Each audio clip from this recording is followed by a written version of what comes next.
been a mistake! Now what now? This isn't the secret venture compound. It's your accountant's office. What? Are you kidding? That was like my best entrance ever! Yeah, that was excellent. Very impressive. Sucks. It started a few weeks ago. First with random dislikes coming in on videos. And not the controversial videos, no. Pokemon like Squirtle and Snorlax and Seeking were suddenly getting dislikes when I had never really gotten dislikes on this channel before. Then, there were tons of trolly comments coming in on every single video that I was having to either go through and delete because they just said text, or that I had to go ahead and respond to because they were trying to make ridiculous claims about my videos. But I thought, oh hey, that's just part of growing on YouTube. But no. Last week, it culminated with my costumed arch nemesis crashing my premiere. All battle stations at the ready! At my signal, we show this Dr. Venture the true power of the cocoon!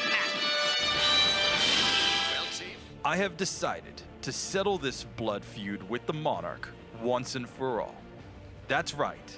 Today we find out, can the Monarch beat Pokemon Yellow on 0 DVs and minimum battles? Today we will find out if the Monarch is as deadly as the butterfly of his namesake. Can he sting, or will he just go down like every other pathetic supervillain? Let's get into it today. Let's find out. So the beginning of the game is pretty simple. I'm just trying to think of how many Venture Brothers references I can work into this one. So for starters, we are playing as the Guild of Calamitous Intent, and we are going up against Dr. Venture. We are going to pick up our first Pokemon, and we're going to go ahead and name it the Mighty Monarch. Sorry, Mighty Monarch doesn't fit, so Monarch is going to have to do. Here, our only starting move is Confusion, which is pretty accurate for the Monarch, I think. He's always in a state of confusion. So we're going to use Confusion to defeat Dr. Venture. But we have our greatest challenge up next. Samson. Brock Samson. You know he is the Achilles heel of the Monarch, and it's true in this too. Brock is beating us over and over and over again because he doesn't get confused and hit himself that many times, unfortunately. We need the luck, basically, to get Confusion off on the Geodude and get it to do at least 2 turns of damage to itself. Once that happens, we can get through to the Onix, but then we still need some luck on Onix. If it uses Bite early on, we will get knocked out. So here we finally get the run where we are using Confusion. We have confused the Geodude. It worked out perfectly. Now on Onix, we just need it to become confused. Instead, it uses Bite, but it uses Bite too late, and we're through. Next, in Mount Moon, we're going to fight Hank and Dean Venture instead of Jesse and James, and they are as easy as we would expect the Venture twins to be, because Confusion completely wrecks all of their Pokemon. So, done and done. Next up, we are going to replace Misty with Molotov. That's right. We needed a good female character, and Molotov is one of my favorite side characters in the Venture Brothers, and she's very strong. We are not getting through this fight on the first attempt. So instead, let's go fight Dr. Venture. He's a pushover. So against Dr. Venture, we already have Sleep Powder at this point in the game, so we can start putting his Pokemon to sleep, and then just start using Confusion to take them out one by one. Easy, easy, easy. Eevee, it doesn't really matter, just put it to sleep. Confusion, Confusion, Confusion, and we get through. No problem.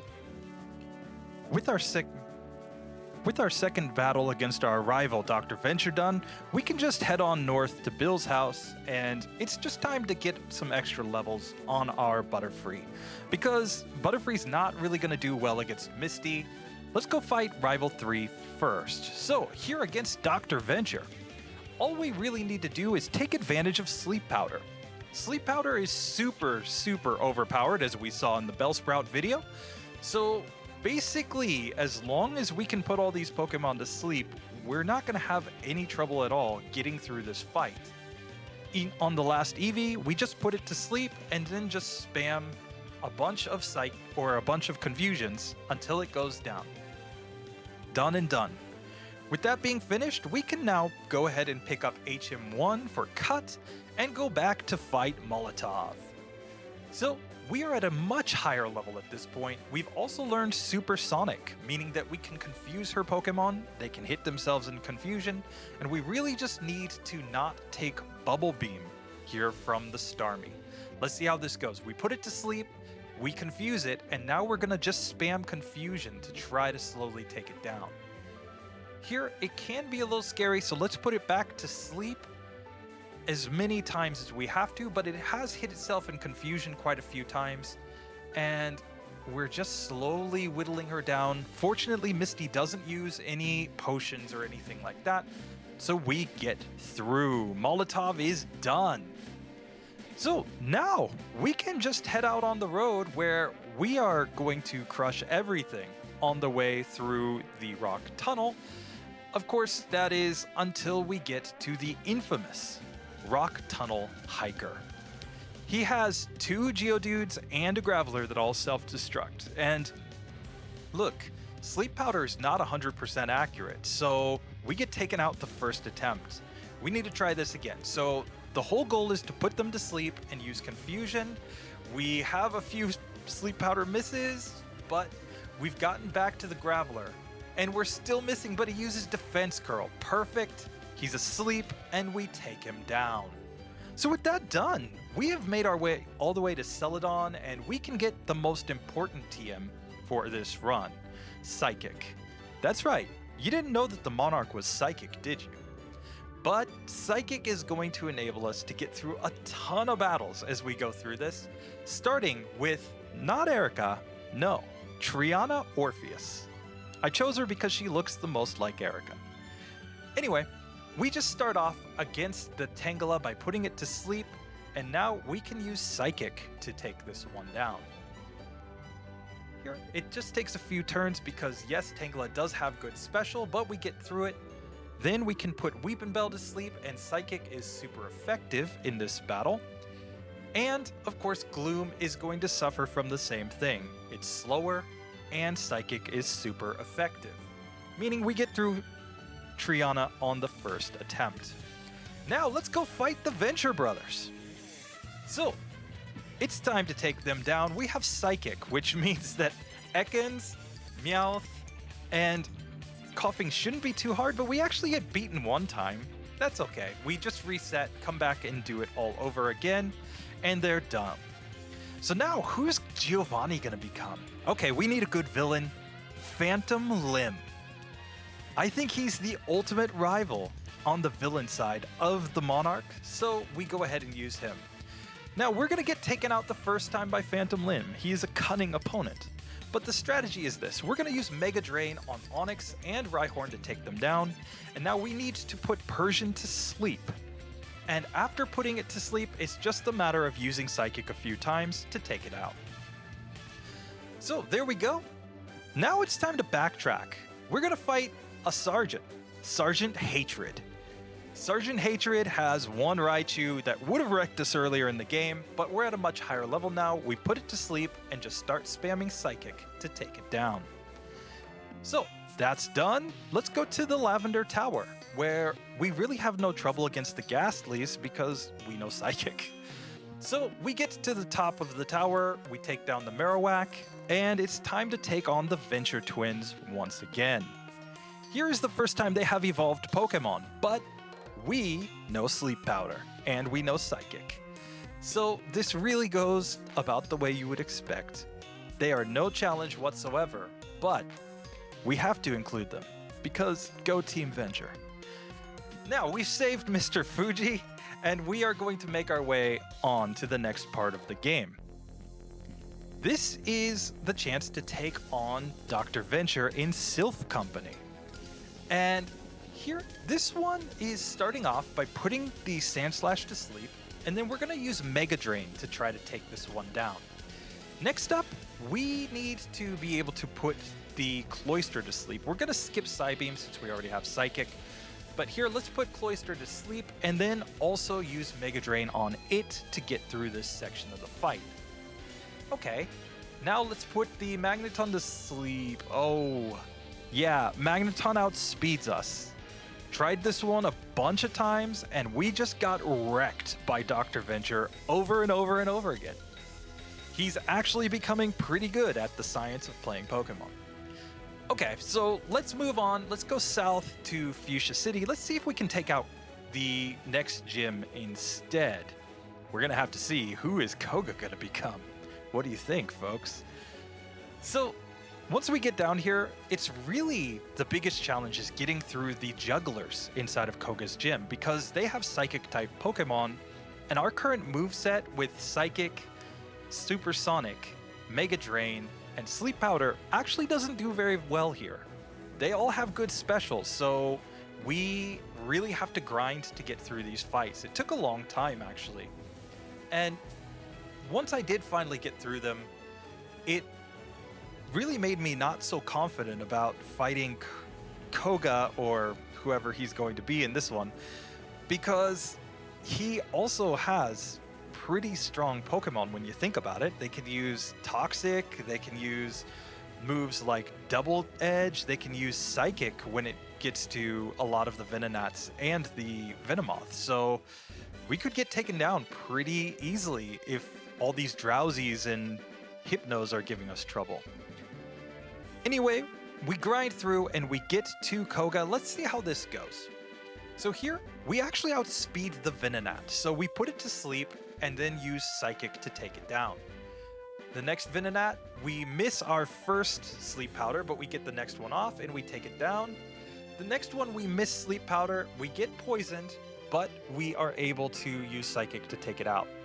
Now it's just a matter of, can we take out the Venomoth in time? We just missed it. Okay, let's try one more time here. So, same strategy. We're gonna put the Venonats to sleep and use Psychic. And this time we're getting much better luck with our Psychics here. So we get through no problem, and now we do take Toxic from the Venomoth, but we put it to sleep, and I decide let's just spam Psychic and take it down. So we have gotten another gym badge. Now let's go see if we can take down Rival 5. Well, this one is still really hard, even at a higher level. Basically, it seems like we're getting deeper into the fight, but we're having trouble sometimes where we're running out of PP when we get to the last Flareon. Is it time to use Double Team? We went down to the Safari Zone, we picked it up just in case, and we have our henchmen, as you can see, 21, 24, and Dr. Girlfriend. But I decide, you know what, let's go ahead and fight Professor Impossible and his Fire-type Pokemon down on Cinnabar Island. No, that's not working. Okay, so then let's go back and try Rival 5 Rusty Venture again. And this time we're just gonna keep grinding, because we are getting pretty close. We've used a PP up on our Psychic in order to have more PP to get through it. We almost took him down that time. Almost. That tells us it's possible. Maybe we just need to get the right kind of luck to get this one to go through. If it's between luck or leveling up or luck or using Double Team, I'll go ahead and just try for the luck this time. So after we come back, we are already ready to try this one more time. So here the strategy is the same as before. We're gonna put the Sandslash to sleep. We are a little bit higher level than we were before. So same thing here against Cloister, put it to sleep and start spamming our Mega Drain. Now we outspeed the Magneton, which was hugely important, which means that now we can use Psychic and Mega Drain to take this one down.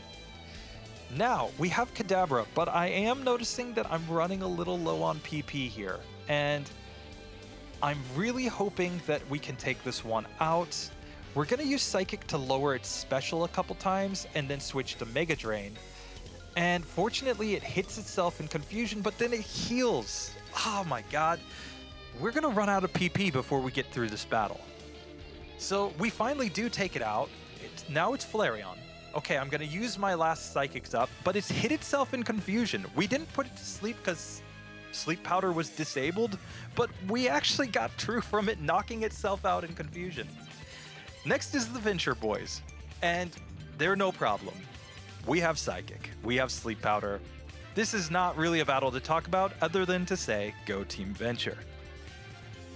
So, after we take down their 3 Pokemon, we can make our way to the leader of the evil team in this one. That is, of course, Phantom Limb. Phantom Limb's easy. We put the Nidorino to sleep and start using Psychic. We put the Persian to sleep and also start spamming Psychic. We can use Mega Drain to heal up here on the Rhyhorn. And finally, we just need to put the Nidoqueen to sleep. This Nidoqueen is pretty strong. If it just uses Body Slam a bunch of times, we're done. We're getting low on health. It wakes up. It uses Scratch, which is great. We are able to put it back to sleep, and now we can go ahead and take this one down. So, with that being done, we have beaten the Silphco section of the game. Now let's go and see if we can fight either Sabrina, who in this case is actually going to be somebody else, or Blaine, who has already given us a lot of trouble. Of course, he's Professor Impossible. So, let's see. Well, I decide, you know how I'm going to get through this? Not with Double Team, no. I'm going to go and start gambling. Because gambling addiction is clearly the way to get through any trouble. So, we gamble until we get 7,769 tokens. That's right, 69 left over, nice. And we can get ourselves the Substitute TM. Substitute is going to not make these battles easy, but it will give us a chance. So now we're fighting Dr. Orpheus, Master of Mysticism, and we are going to set up our Substitute here on the Abra, and then we're going to use Swift to try to take it down. We're using Swift because here, Dr. Orpheus's Pokemon like to lower our accuracy, but Swift bypasses accuracy checks. This is how you crush a Pokemon that knows Double Team, or that spams Sand Attack in Gen 1. Oh, who would have thought there was already something in the generation that will let you completely wreck these trolley strategies. So here we go. We are just slowly using Swift to take this one down, and we are using Substitute to avoid damage. Here we go. We just need a couple more turns to hit. We've switched to Psychic just so that we can get some special drops. It works out. There we go. Dr. Orpheus is done. Back to Professor Impossible. Now again, this one's not easy, but we are getting to the Arcanine pretty reliably. So it's just a matter of getting the luck on the Arcanine.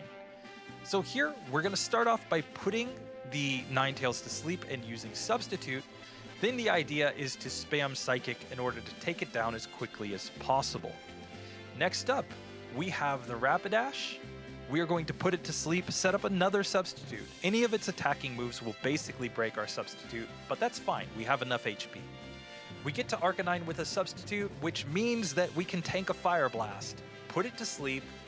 Anytime it wakes up, we just want to put it back to sleep, set up another Substitute, and then go back into spamming Psychic or Swift.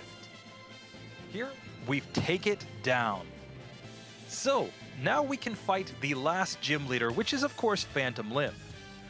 Phantom Limb is super easy because once we set up a Substitute, his Dugtrio can't do anything to us. Sand Attack won't even affect us. Then we can put the Persian to sleep and then start spamming moves to take it down. We still have Swift, so Swift is going to be the way to go since it likes to use Double Team. Here, we are able to slowly whittle it down. And yes, we're taking a few hits, but that's why we've got the Substitute up. And we take it out. Next up, Nidoqueen. Her attack misses because she likes to use Thunder against us, which is not perfectly accurate. So we can get through that. Then against Nidoking, it's the same thing, but he uses a Card Spec, which is just hilarious. We can use Psychic to take this one down. Now the last Rhydon. He uses Rock Slide, but we had a substitute. We are able to put him to sleep because he used a guard spec after our first Sleep Powder missed, and we outspeed, so we're able to just keep spamming Sleep Powder and then going into Psychic, and we take him down. So we have beaten 8 gym leaders on 0 DVs and minimum battles. Let's go fight Rusty Venture. Here, the strategy is almost exactly the same as it was against Rival 5. All we need to do differently is we have to deal with the Execute. So basically the strategy is going to be to use Swift on Execute in order to take it down. The good news is that Swift has more PP than our Mega Drain did earlier. Here against Cloyster, we are going to switch into Psychic since it has very high defense, but not as good special. And we are going to put the Magneton to sleep. I started off by using Swift here, but on this first attempt, we actually get paralyzed. I decided that that was basically impossible at that point, so I decided to reset and start again. Here, going to the Sand Slash, it's the same thing. We're going to Swift down the Execute, which really doesn't take that many turns, especially since we outspeed it and we can keep putting it to sleep. Here, the same strategy against Cloyster, just spam Psychic. Now we just need the luck. Can we put it to sleep? Yes, Magneton is sleeping. Now we can start using some Swifts. They're not doing that much damage. I decided to switch into Psychic to take it down faster, to keep some Swifts for Kadabra. Kadabra can hit us one time, that's fine. We set up a substitute, and now we're using Swift to take it down. Finally, we outspeed Flareon, which means we can put it to sleep, and we can start spamming Psychic in order to take this one down. Flareon is surprisingly slow. Now, onto the Elite Four. We need a Water Ice trainer. I decided to go with Shoreleaf, my absolute favorite non-main character in the Venture Brothers. So here against Shoreleaf, it's pretty easy. We put the Dugong to sleep, then we just need to start spamming Psychic, and we're using Substitute to avoid taking damage from these Pokemon, but we outspeed the first 3 of Shoreleaf's Pokemon. The Slowbro, of course, is slower, and as long as we can get Sleep Powder to connect and not take damage, we can take it out. The one Pokemon that outspeeds us is Jinx. And in order to get through that, we're just going to take advantage of the fact that we have our substitute. Here, we take a few Ice Punches, but that's perfectly fine. We just put it back to sleep, set up substitute again, and now we're not super strong here. We're basically just using Psychic in order to whittle it down, but we get through. Finally, against the Lapras, put it to sleep, and then we're using Solar Beam. Solar Beam works here because of the fact that we're putting our opponents to sleep. They can't immediately hit us. That's one Elite Four member done. Next up, instead of Bruno, no, we've got Monstroso. Look at those muscles, guys.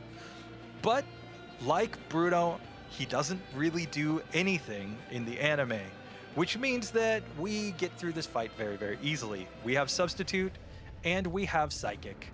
These are all fighting and Onyxes, so they go down very easily to Psychic-type moves. So just a couple hits here, we take out the Machamp, and we are done. Next up, instead of Agatha, I replaced Agatha with Red Death, because Agatha is actually the killer in these runs. We all know it. It's the one trainer that every pro actually worries about, because we can't perfectly plan for her, but Substitute helps a lot. Substitute makes it so that a lot of her trolly moves like Toxic and Confuse Ray can't even hit us. And because we can also put her Pokemon to sleep and we have Psychic, we are going to be able to get through this one pretty easily. We're all the way to the Arbok. We're just going to, of course, get knocked out one time because it's Agatha, but now we can go ahead and set up our substitute again. Sleep Powder into Psychic, Sleep Powder again into Psychic. It's so funny that she uses terrible moves because she doesn't use Smart AI. She's the only Elite Four member that doesn't. Or sorry, Red Death is the only Elite Four member that doesn't use Smart AI. Sorry, Red Death. And what that means is that we can get through these fights pretty easily once we get the setup. We put her Pokemon to sleep. We're all the way to the last Gengar. We just need to get a couple of Psychics off on it. And I decide, you know what? Let's just go ham and use Psychic. Done and done. Finally, instead of Lance, we have the Sovereign, David Bowie. Because I imagine David Bowie would use dragons. Yeah. So here, we are going to, first off, need to survive a turn and put the Gyarados to sleep. Once the Gyarados is put to sleep, we can switch into Psychic in order to take this one down.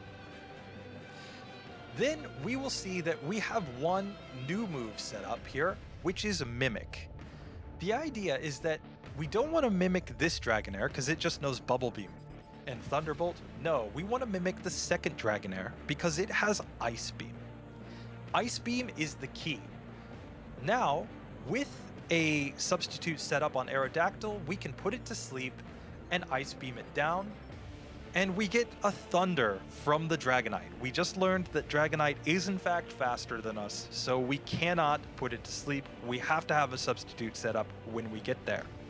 So let's try this one again. Here, we set up our substitute. We take down the very first Gyarados. We are going to take down the first Dragonair. And same strategy. We're going to put this Dragonair to sleep and mimic Ice Beam. Once we've got Ice Beam, we can start sweeping through the rest of the team, but we have to make sure that we finish Aerodactyl with a substitute in place. So we set up another substitute after it gets broken. Couple of Ice Beams takes it down. And here we put the Dragonite to sleep, switch into Ice Beam, and there we go. The Sovereign has been defeated. All that remains is to defeat Rusty Venture. So here, the strategy is pretty simple. We are going to start off by putting the Sandslash to sleep, and we're actually going to mimic a move. I decide to use Slash here. Earthquake is resisted by the Exeggutor, and that makes it really hard to get through, whereas Slash is good here against Alakazam, and it's going to be good against Exeggutor. It's going to put them both into basically 3 or 4 hit range. So here, after we put the Exeggutor to sleep, we are just going to start slashing it down, and it survives with a little sliver of health, but we get through. Next, let's put this Magneton to sleep, and we can start using Psychic to take it out. It's going to be the same here against the Cloyster. We want to make sure to put it to sleep and then start spamming Psychic, since it has good defense. Now finally, on Flareon, we need to put it to sleep and start spamming our remaining moves. We don't have a lot of PP left, so yeah, we've run out of PP completely on Slash and on Psychic, even though we've made it all the way to the Flareon. So our only hope is to reach the point where we can use Struggle and try to struggle this one down. We're getting close, but we knock ourselves out. Okay, so this is the point where I have to pop some rare candies, because we're clearly just not doing quite enough damage. We have rare candies left over. After using them, let's see if this is possible now. So here, the same strategy. We are going to put the Sandslash to sleep and mimic Slash. After we've done that, we can start using Psychic to take it down. We can see that we're doing better damage here, for sure. And it's just a couple of slashes to take down the Alakazam. Next up, against Exeggutor, we're going to use Slash a few times to take this one down as well. And hopefully we can reach the Flareon with enough PP to take it out this time. We put the Magneton to sleep, and we're going to switch into Psychic since Psychic seems to do more damage to it. And hopefully that will mean that we can get back. We just need to not miss with Sleep Powder, basically. Both the Magneton and the Cloyster have super effective moves that can absolutely wreck us. But here we've got the Cloyster asleep, we're using Psychic, we get through it. Now, we put Flareon to sleep. Do we have enough PP left to take this one down this time? Yes, we do. We have beaten the game. as the mighty Monarch. We have crushed Rusty Venture, we've crushed Brock Samson, we crushed the Sovereign, we crushed Phantom Limb. There's only one challenge left. You know what that is. We gotta go fight Mewtwo. Cross over the villains from 2 different games. So here we go, the final challenge. Against Mewtwo, we're gonna put it to sleep and set up a substitute, of course, and then we're actually gonna mimic Psychic. The reason for mimicking Psychic is that Psychic has the chance to drop the opponent's special. If we can get enough special drops on the Mewtwo and keep it asleep, we're eventually going to be able to take it down with Psychic. Its special stat is really, really high in Gen 1, but we have the benefit that getting Psychic to get special drops on it will make our attacks more and more powerful. If we get 6 stages of special drops on it, it's gonna go down, and there we go. So, we have beaten the game. We have beaten Mewtwo. This is actually an incredibly surprising result, because think about it. For anybody who's watched the original Brock Minimum Battles series, Butterfree is the only bug-type Pokemon that actually continued in the challenge. Every other bug-type Pokemon failed at Brock. What that means is that we can now officially say Butterfree is the best of all bug-type Pokemon in Generation 1.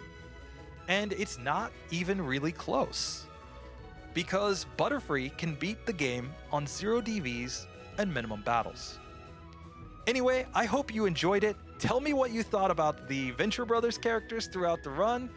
Drop some comments below, and if you're feeling especially nice, you can go ahead and watch a couple other videos right over here. We have our Mewtwo No Repeat Moves challenge, and we have our Bellsprout run where we proved that Sleep is much stronger than Double Team, which is why we used it in this one. Anyway, I hope you enjoyed it.